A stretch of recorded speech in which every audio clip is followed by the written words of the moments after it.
एक मिनिट पण आचारसंहिता 7 तारखेलाच लागली ना, नोव्हेंबर. कारण त्याच्या आधीची काल जे सन्माननीय नगराध्यक्षांनी कणकवलीच्या उड्डाण पुलाखाली सुशोभीकरणाकरिता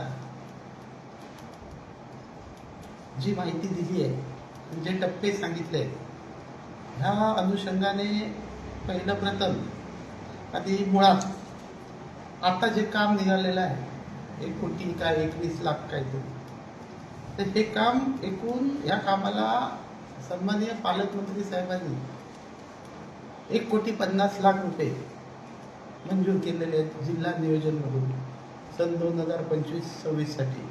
आणि त्याची प्रशासकीय मान्यता मी तुम्हाला दाखवतो. तुमच्याकडे मी ही कॉपी देतो प्रत्येकाला. ही कॉपी 3 नोव्हेंबर 2025 आहे. आणि हे पैसे सन्माननीय पालकमंत्र्यांनी एवढ्यासाठी मंजूर केले होते ब्रिज खाली की आदरणीय माननीय खासदार राणे साहेबांच्या सूचना होत्या की आप्पासाहेब पटवर्धन जो आपला मुख्य चौक आहे, या चौकाचं जे विद्रुपीकरण झालंय तर ह्याचं विद्रुपीकरण नव्हतं, सुशोभीकरण झालं पाहिजे. आणि विशेषतः त्याचबरोबर कणकवली व्यापारी संघाची सातत्याने मागणी होती की आप्पासाहेब पटवर्धन चौक आणि त्याच्या आजूबाजूच्या ब्रिज खालील परिसरात एक ब्युटिफिकेशन व्हावं. आणि त्यातला एक भाग सुद्धा कणकवली व्यापारी संघ सुद्धा आपल्यातर्फे डेव्हलप करायला घेत होता, आपल्याला माहीत असेल. आणि त्यांची सगळ्यांची मागणी म्हणून सन्माननीय पालकमंत्री नितेश राणे साहेबांनी हा निधी मंजूर केलेला आहे. 3 नोव्हेंबरला झाल्यामुळे 6 नोव्हेंबरला माझ्या माहितीप्रमाणे आचारसंहिता लागली. आणि आचारसंहितेनंतर हे काम पुढची प्रोसिजर थांबवावी लागली. आणि आता हे काम होतंय. पण हे काम होतंय कुठे? कालच्या नगराध्यक्षांच्या प्रेस कॉन्फरन्स जेव्हा मी वाचली त्यावर मी बघितलं की ते होतंय श्रीधर नाईक पुतळ्यात त्या परिसराच्या ब्रिजखाली.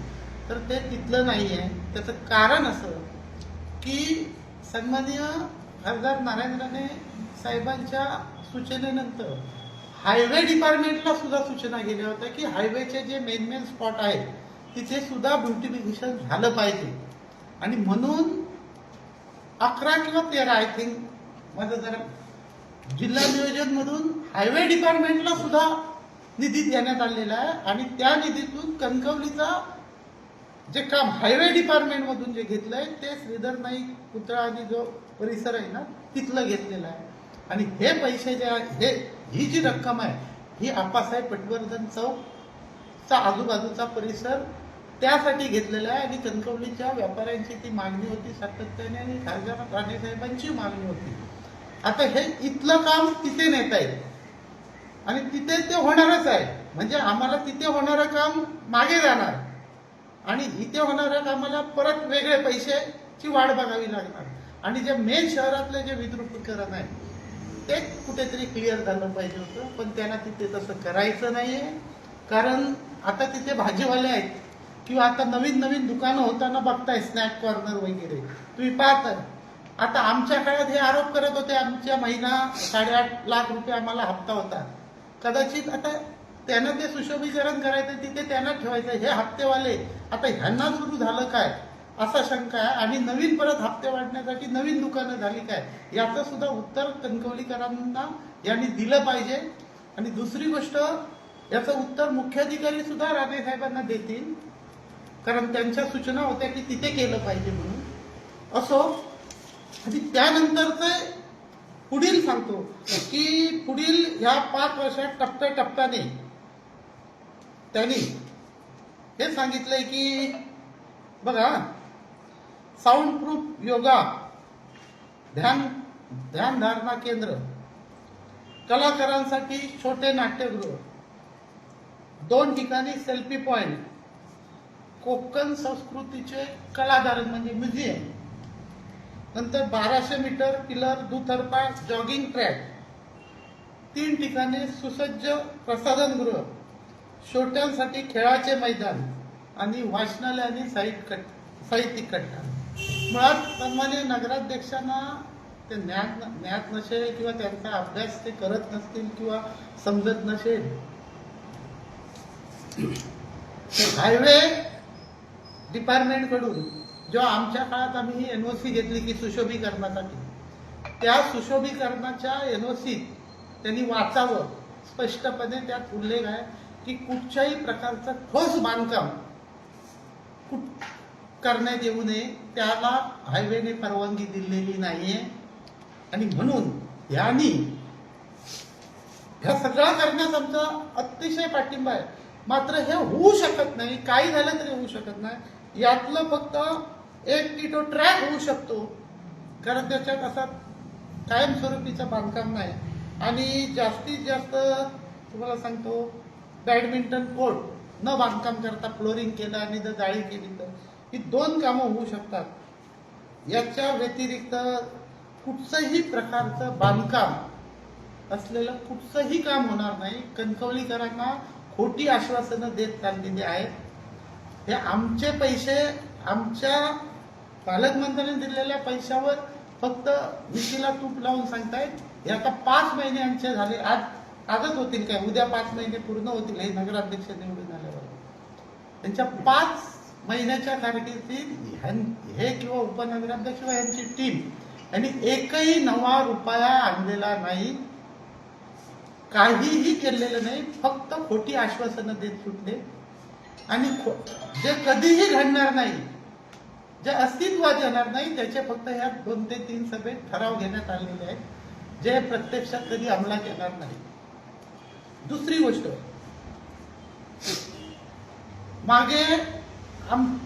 मागील मी तुम्हाला सांगितलं होतं 21 जी टेंडर रद्द केली त्यांनी, निविदा कॅन्सल केल्या. पावसाळ्याच्या तोंडावर लोकांचे कितीतरी रस्ते जे करणं गरजेचे होते, म्हणून मागच्या वेळेला आमच्या प्रयत्नातून पालकमंत्री साहेबांनी निधी दिला होता. आज ते मी तेव्हा आमच्या सभागृहात, आम्ही असो, महिलाताई असतील, संजीव असेल किंवा आमचे सदस्य सर्व, यांनी वारंवार सांगितलं होतं की टेंडर कॅन्सल करू नका, पावसाळा जवळ येतोय. पावसाळा जर उद्या कामं झाली नाही तर लोकांना त्याचा नाहक त्रास होणार. पण ह्या नगराध्यक्षांनी आपल्या मगरुरीने आणि बहुमताच्या जोरावर तो ठराव घेतला आणि तो ठराव आम्ही मान्य जिल्हाधिकाऱ्यांकडे त्याच्यावर दाद मागितली. अद्याप मान्य जिल्हाधिकारी हे न्यायप्रविष्ट बाब असल्यामुळे ते पेंडिंग आहे, त्याचा निर्णय ते यथोचित देतील, तो प्रश्न वेगळा. पण आज असं झालं की ही कुठचीही कामं डांबरीकरणाची किंवा लोकांना हवी असलेली होणार नाही. त्याचं उत्तम उदाहरण परवा पेपरमध्ये पाहिलंय मी की 11 रोड परबवाडीतील 2 रस्ते आहेत, बिजली नगर मधला आहे, मराठा मंडळ कडचा आहे, इकडे पिळणकर वाडी कडचा रस्ता आहे. असे 11 रस्ते मी पाहिजे तर यादी देतो. वर्कशॉप कडचा रस्ता आहे. ह्या रस्त्याने नागरिकांना चालायला नको, काही नको. आणि अशी ह्या सगळ्याला जबाबदार नगराध्यक्ष आणि उपनगराध्यक्ष त्यांची टीम आहे. या जनतेपर्यंत हे मेसेज जावा आणि उद्या ह्या पावसात जो त्रास होणार आहे तो कोणामुळे झाला ह्या कणकवलीकरांना समजावा, म्हणून आपल्या मार्फत कणकवलीकरांपर्यंत हा मेसेज पोहोचवण्याचा हा एक प्रयत्न आहे. धन्यवाद. आपण काय विचारायचं विचार मी काय बोलतो. जिल्हाधिकाऱ्यांकडे दाद मागली, ते काय निर्णय झाला? नाही, ते अजून निर्णय नाही झाला आहे, निर्णय पेंडिंग आहे. तुम्ही काय मागणी केली? आम्ही एकच केली होती की ही जी प्रोसिजर आहे ही नियमाने प्रशासनाने केली. त्यात स्पर्धा झाली, 14 स्पर्धक आले होते, त्यात 3 काय 4 काय किती स्पर्धकांना कामं मिळाली जे L1 होते त्यांना. आणि ह्यांनी ते सगळीच्या सगळी कामं सगळ्या एकूण एक रद्द करण्याचा ठराव घेतला. आता प्रॉब्लेम असा झाला की रद्द करून नवीन प्रोसिजर करणं, हे करणं, ह्याला वेळ जाणार होता. 21 कामं होती, ही पावसाळ्याच्या आधी होणं गरजेचं होतं. म्हणून आम्ही हा ठराव रद्द व्हावा म्हणून जिल्हाधिकाऱ्यांकडे आम्ही सेक्शन 308 खाली आम्ही दाद मागितली. वास्तविक ही दाद मुख्याधिकाऱ्यांनी मागणं गरजेचं होतं.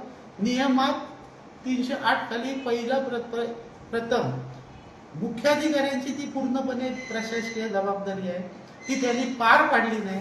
म्हणून आम्हाला एक लोकप्रतिनिधी म्हणून आम्हाला त्यावर दाद म्हणजे मागायची वेळ आली. आणि त्यात जिल्हाधिकाऱ्यांनी अहवाल सुद्धा दिला म्हणजे की ही प्रोसिजर आमची करेक्ट आहे, स्पर्धा झालेली आहे, उद्या भविष्यात रिटेंडर झालं तर त्यात आर्थिक नुकसान होऊ शकतं. म्हणजे ह्यांच्या ठरावाच्या विरोधात त्यांनी जे मत मांडले ते आहे. म्हणजे वास्तविक हे जर त्यांना माहीत होतं तर वास्तविक त्यांची मूळतः जबाबदारी होती. कायद्यात तेच आहे की कुठच्याही समितीने किंवा कुठच्याही मिटिंगने जर चुकीचा ठराव घेतला तर तो रद्द करण्यासाठी किंवा तहकूब करण्यासाठी 308 सेक्शन खाली माननीय मुख्याधिकाऱ्यांनी 3 दिवसाच्या आत दाद मागणं गरजेचं आहे. पण तसं इथे झालेलं दिसून आलं नाही. मात्र हे रिपोर्ट देतात की ह्यांची प्रोसिजर हे म्हणतात तसं नाही. आपलं म्हणणं दिलं, त्या म्हणण्यात त्यांनी मांडलंय की योग्य स्पर्धा झाली, योग्य निविदा आहे, उद्या नवीन रिटेंडर झालं तर नुकसान होईल. पण ठीक आहे, त्याच्यावर स्वतंत्र आम्ही विचार पुढे हा जिल्हाधिकाऱ्यांचा निर्णय आल्यानंतर पुढे काय करायचं ते ठरवू. याच ठरावाच्या अनुषंगाने पाहिलं तर मुख्याधिकारी आणि नगरपंचायतचे सत्ताधिकारी यांच्यात कुठेतरी ताळमेळ नसल्याची पण बाब समोर येते. त्यामुळे कुठेतरी ही विकास कामं रखडत आहेत. नाही, मला तो वेगळाच विषय आहे. मी त्याच्या परस्पर मला विरोधी माझं मत आहे की ठेकेदारांना दहशत झाली पाहिजे. तुम्ही भरलेला ठेका मला वाटला तर मी मंजूर करणार.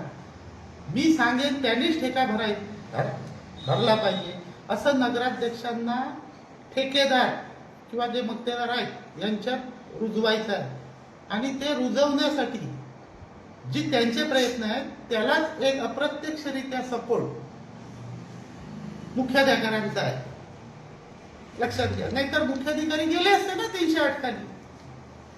ह्या सगळ्या प्रक्रियेमध्ये उद्या आपण ठरवू तो ठेकेदार राहायला पाहिजे. ही दहशत निर्माण करण्यासाठी नगराध्यक्षांची ही वळवळ आहे आणि त्याला एक अप्रत्यक्षरित्या पाठिंबा मुख्याधिकारी देत आहेत. सुशोभीकरणाचं जे काम होतं ते सुशोभीकरणाच्या कामाच्या दरम्यान नारायण राणे साहेबांनी जे सांगितलेलं तुम्ही म्हटलं तर मुख्याधिकारी किंवा प्रशासनाला ही बाब माहिती नव्हती का आणि त्यानंतर TS झालं असेल किंवा प्रमा झाली असेल तर ह्या बाबी कशा काय झाल्या लक्षात घ्या. तुम्ही ह्याच्यात मी वाचतो, तुम्हाला परत देतो. ह्या कामाचं नाव काय आहे ते सांगतो. कणकवली नगर कुठे आहे ते? हा, कणकवली नगरपंचायत हद्दीत बगीचा सुशोभीकरण व पायाभूत सुविधा निर्माण करणे, तालुका कणकवली, रक्कम 1,50,00,000 9,698 रुपये. ही रकमेची हे आहे. म्हणजे जिथे जिथे गरज असेल तिथे तिथे करायचे आहे. म्हणून पर्टिक्युलर नाव घातलं गेलं नाही. तर एकच नाव घातलं तर तिथेच खर्च करावा लागेल, लक्षात घ्या. तर असं ते झालेलं नाही. इथे आपल्याला जिथे जिथे गरज आहे कणकवली शहरात तिथेच हा TS इस्टिमेट करून ते काम करून घ्यायचं आहे. आणि दुसरी गोष्ट, व्यापारी संघ प्रचंड आग्रही होता कणकवलीतला की इथे झालं पाहिजे सातत्याने. पण आता मात्र व्यापारी संघ कशाला गप्प आहे की त्यांना ते माहीत नाही की माहीत असूनही काही जण गप्प आहेत, हे मात्र समजून आलेलं नाही. माझ्या माहितीमध्ये काही व्यापारी मित्रांनी, म्हणजे मला लांबून ऐकून आहे, मला प्रत्यक्ष माहीत नाही, की चौकशी त्यांच्याकडे केली होती. तर नगराध्यक्षांनी सांगितलं की मागच्या सभेने तो ठराव घेतलाय, मागच्या मंडळी म्हणजे आम्ही, तर मुळात ही रक्कमच नोव्हेंबर 25 मध्ये आली आहे आणि तेव्हा प्रशासकीय राजवट होती, लक्षात घ्या. आमची 5 मे 2023 ला मुदत संपली. नंतरचा पुरा पिरियड हे नगराध्यक्ष विराजमान नवीन बॉडी अस्तित्वात येईपर्यंत प्रशासकीय राजवट होती. त्यामुळे काही जे आपण जे करायचं आणि जे जमत नाही त्याची बिलं आमच्यावर फाडायची, हे उद्योग आता नगराध्यक्षांनी बंद करावे, कारण शेवटी खरं ते खरं हे समोर येणार आणि आम्ही प्रत्येक वेळी तुमची जी काय वेगळी बाजू आहे ती सुद्धा जनतेसमोर आणणार, एवढं लक्षात ठेवावं. तुम्ही हा बगीचा सुशोभीकरणासाठी निधी असताना ते तिकडे नेऊ शकतात की कसं? नाही, ते मी तेच सांगतो. आता आय बॉडी ना, त्यांनी कुठे न्यायचा तुझ्या लक्षात आलं का? तुमच्या तो एक ठराव घेतला आणि स्पॉट ठरवून दिले ना, प्रश्न नाही, मी क्लिअर होतो. हे कणकवली शहरात विविध ठिकाणी, आता ठिकाणं ठरवायची जबाबदारी बॉडीची आहे ना, आम्ही देतो ना. मग त्यांना काही एक मताची गरज नाही, पण लागली तर आम्ही देतो, मतदान करतो. पण जिथे झालं पाहिजे, कणकवलीचं विद्रुपीकरण जिथे जास्त झालंय, कारण कणकवलीत पहिला माणूस येतो तो चौकात येतो. कणकवलीचा तो मूळ चौक, मेन चौक आहे, तिथे जर ब्युटिफिकेशन झालं आणि मग पुढे तुम्ही काय ते जे हे सांगताय ज्ञानधारणा केंद्र हे कधी होणार नाही. तुम्ही पैसे आणाल कदाचित, 200 कोटी बिटी आम्ही ऐकतोय, अजून 1 रुपया आलेला नाही, पण ते होणारच नाही ना. हायवेची परवानगीच नाही. हायवेची परवानगी कुठचाही ठोस बांधकामाला नाही आहे. लक्षात घ्या. तुम्ही NOC पाहिजे तर मी तुम्हाला त्याची प्रत आज नाही माझ्याकडे उपलब्ध, ती मी पत्रकारांना पुरवतो. तुम्ही वाचा, तुम्हालाही लक्षात येईल. त्यांनी वाचावी किंवा तुम्हाला समजलं तर त्यांना सांगा. नाही, नगराध्यक्ष संदेश पारकर यांनी असं सांगितलंय की कणकवली शहराचं ब्युटिफिकेशन हे टप्प्याटप्प्याने आपण करणार आहे, एकाच वेळी ही कामं करणं शक्य होणार नाही. त्यासाठी 40 कोटीचा निधी अपेक्षित आहे आणि सुरुवात आपण ह्या कामापासून करतोय. नाही, बरोबर आहे, ह्या कामापासून करतोय. तो निधी पालकमंत्री नितेश राणे साहेबांनी दिला आहे. पण ह्याच्यात जे पुढे मी हे तुम्हाला सांगितलं ना, नाट्यगृह, ज्ञानधारणा केंद्र किंवा ही जी कामं आहेत, ही ठोस बांधकामाची आहेत. ती हायवे खाली होणार नाही, ती करता येणार नाही. हायवेने त्यासाठी परवानगी दिलेली नाही. माझं म्हणणं ते आहे, जी परवानगी दिली आहे त्याबाबतचीच कामं फक्त होऊ शकतात. म्हणून आता जी एस्टिमेटनी आहे ती त्या कामात ते बसू शकतं.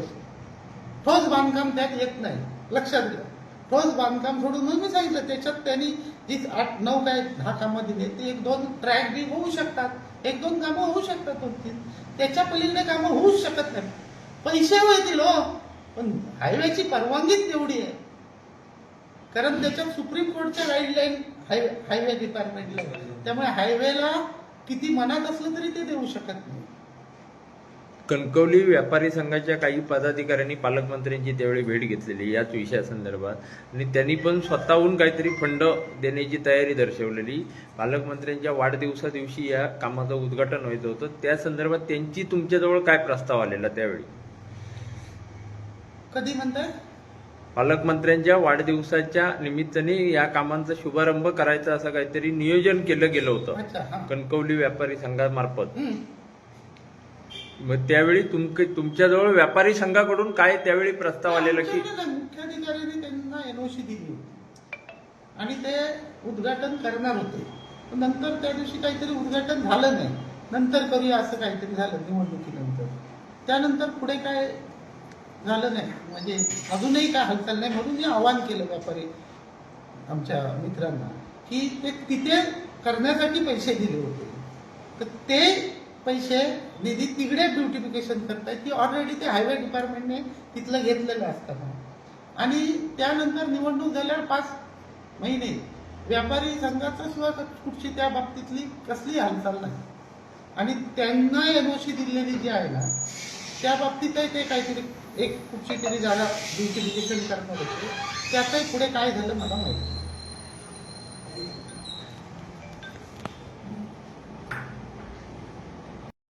बातम्यांसाठी आजच सबस्क्राईब करा आपला सिंधुदुर्ग डिजिटल न्यूज चॅनेल.